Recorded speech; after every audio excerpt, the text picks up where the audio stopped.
Hello and welcome back, guys. This week, what I've got for you is really just a ginormous monstrosity. It's truly a mess.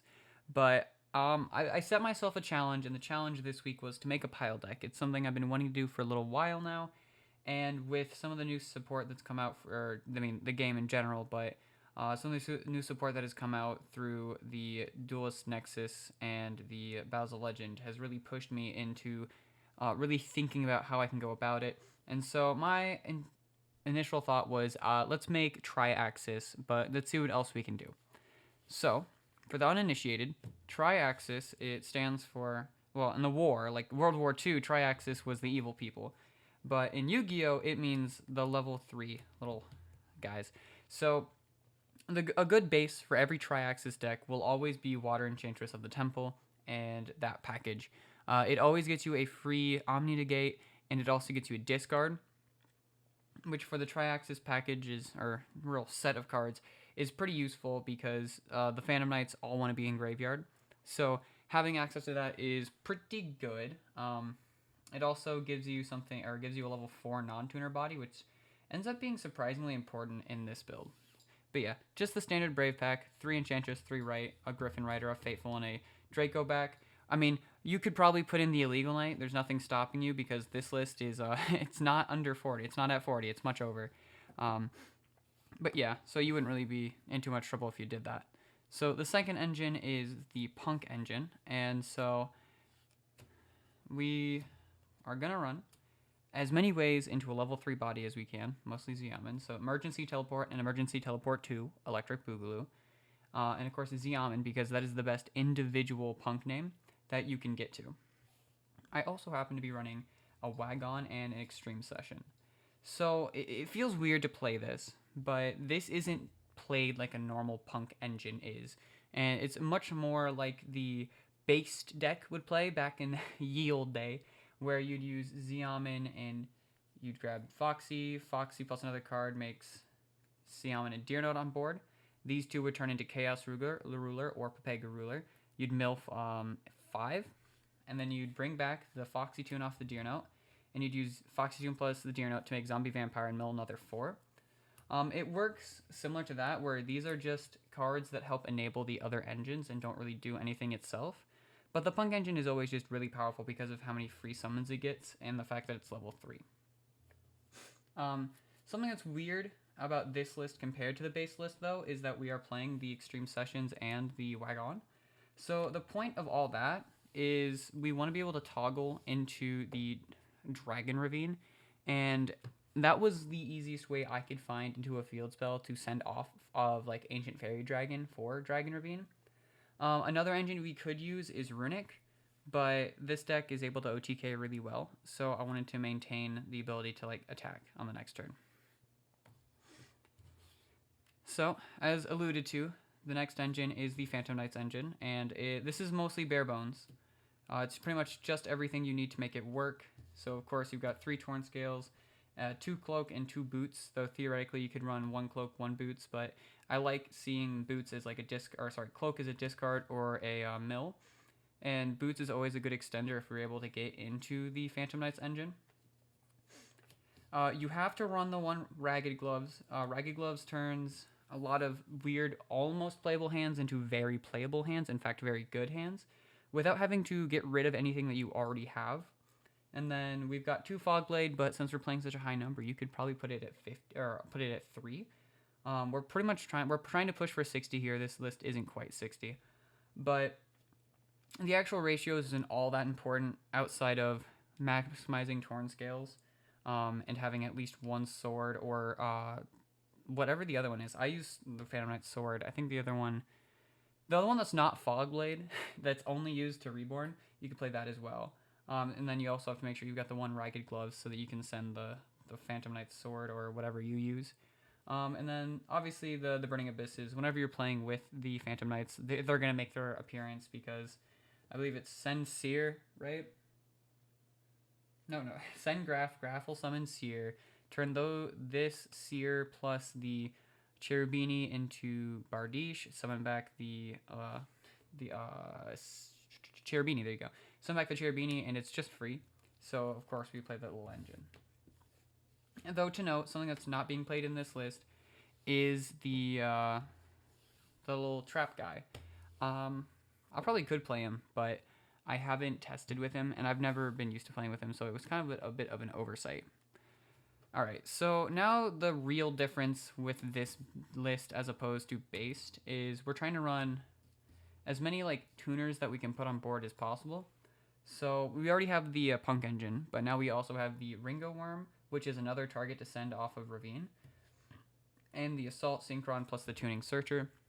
So we're pretty much just playing 6 copies of Synchron, 8 total level 2 tuners. So Assault is pretty crazy with the bystial package, which, spoiler alerts, I'm playing. Because this, when you make Excel, you can bring Assault back, and then you make Dissipator. And if you use Branded Beast, and then you beast off the Dissipator to pop a card your opponent controls, you banish the Synchron to bring back the Dissipator. But for combo's sake, this just happens to be a level 2 tuner that we can just throw on board for free. So the extra deck is a bit of a mess, but he helps us get from 8 to 10 quite often with like Lubellion or Foxy Tune on board. So you can make Baron or a Light Dark Chaos Angel with the Synchron. And then Ringo Worm is in a very similar position. What's interesting about Ringo Worm, though, is you can send this off of Ravine if you've already seen the Lubellion in hand, or you've already seen Branded Beast, or however you decide you don't need to see Lubellion in graveyard. And then you can banish it to summon a token that is either a tuner or non-tuner, depending entirely based on what you need. So this is just a really flexible card, so it's just nice to have. And also, since it's a light target, you can always reborn it with the Dissipator, which is just stupid. Dissipator is a ridiculous card that I would love to abuse, and I'm trying to.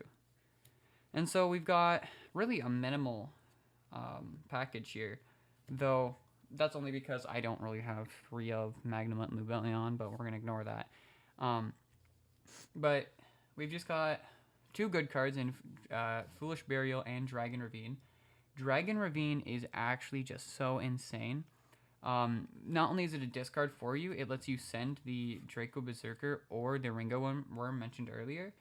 And so if you make it to Ancient Fairy Dragon, which is how you're getting to Dragon Ravine 9 times out of 10, this lets you get the beast set up, lets you put lets you put Lubellion on board, and then you bring back a level 2 tuner because you either have Ringo Worm in graveyard because you're a G like that, or maybe you saw Assault.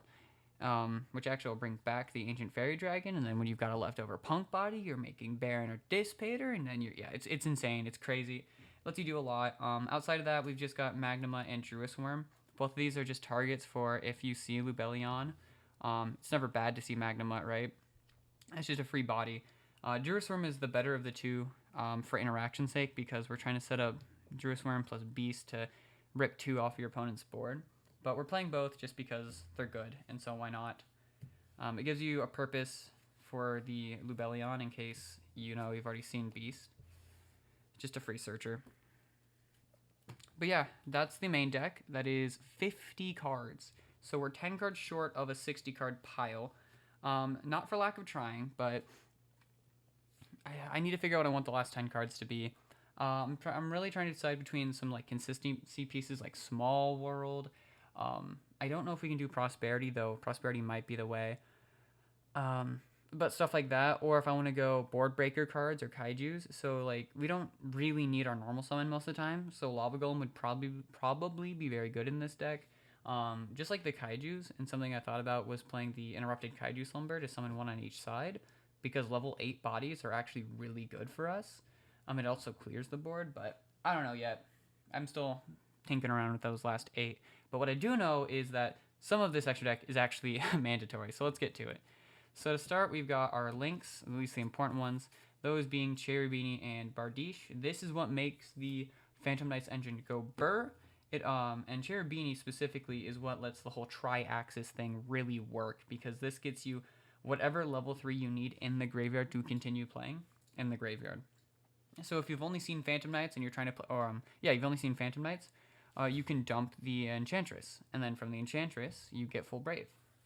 If you've seen Enchantress but no Phantom Knights, this lets you throw a Phantom Knight in graveyard, and if there's another one, or you mill another one, or you have one in hand, like let's say you dump the Cloak, but and you have a Torn Scales in hand, you can search for the Silent Boots, and then you've got full combo for Phantom Knights on that point.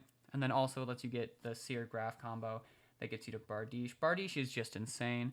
Being a Foolish that also sets the spell or trap, which depending on hand dependent, most of the time it'll be the quick play spell so that you can get to the actually I can point to them so that you can get to these two. So in case you don't know, Dark Requiem XYZ Dragon is a better version of Apollosa. It's a Snatch Steal and a Negate. And then after all that, you also get to summon a Dark Exceed from your graveyard. That by itself turns Bardiche into an interruption on your opponent's turn, because Bardiche says if a Dark Exceeds monster is special summoned to a zone it points to, so if it's in the link zone here or here, then you also get to pop. So this being a Negate, Steal, and then also a summon back is ridiculous. Let me make sure I'm not lying out of my behind.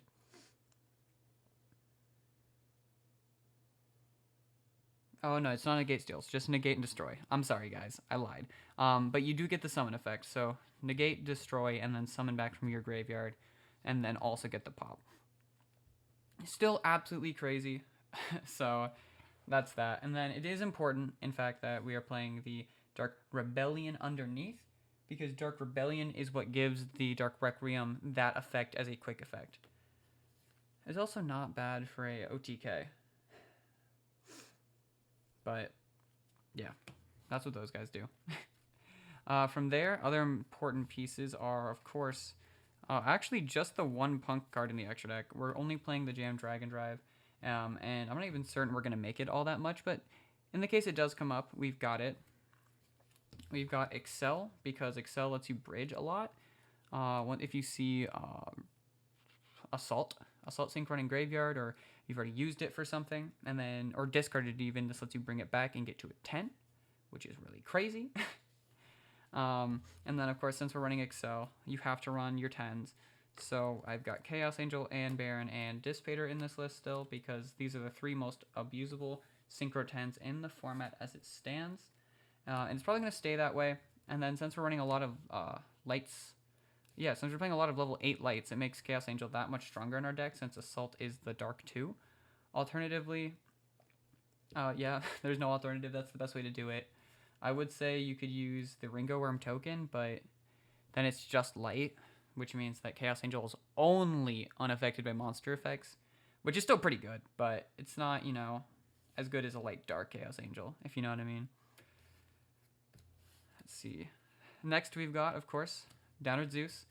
We have a few Exceeds in here, so it's kind of just worth playing it.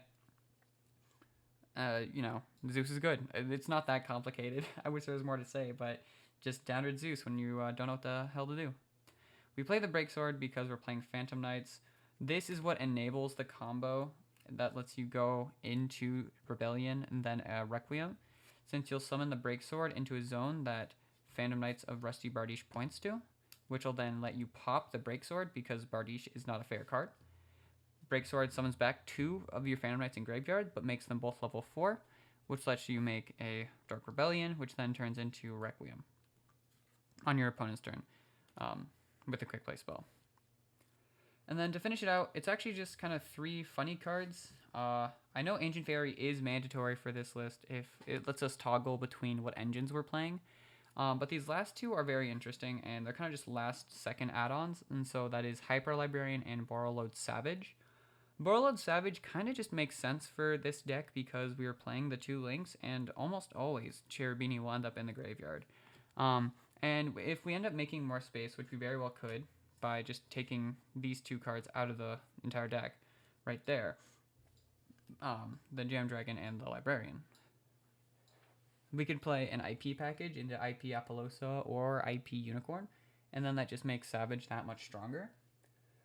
But as it stands, Borrowload Savage seems pretty free since we're playing the Punk package. It's pretty easy to make it to Synchro 8s with Punk. So the grind game for this helps the grind game, which this deck has a really good grind game as it is with the Phantom Knights monsters. But yeah, this is my take on a pile deck, though unfinished. I think this mostly gets the identity really through. We're trying to grind our way to victory by abusing Phantom Knights and Brave, and then also the Dragons and the Tuner. We're just trying to be really funky. It's all gas, and you just hope that you see good cards. But yeah, so if you guys have any ideas of cards that I missed, or ways that I could improve this deck, make it a little more, a deck, then let me know. If there's anything I missed out on, potential text that would make this deck insane, like, I already know Revolution's really good, guys. I just can't afford it. um, that's what's stopping me from playing some funny decks like that. But yeah, this is essentially a poor man's junk speeder deck because that deck is insane, but we can't afford the funny cards, and so we proxy or don't play it. But yeah, so until next week, boys, keep cooking.